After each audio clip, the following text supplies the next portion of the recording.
بسم الله الرحمن الرحيم قل أعوذ برب الناس ملك الناس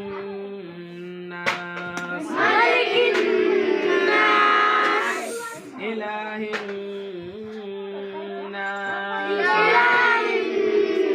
الناس من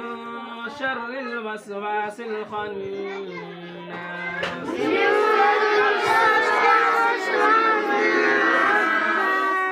الذي يوسوس في صدور الناس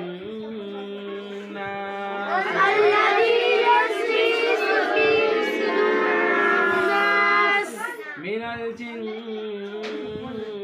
والناس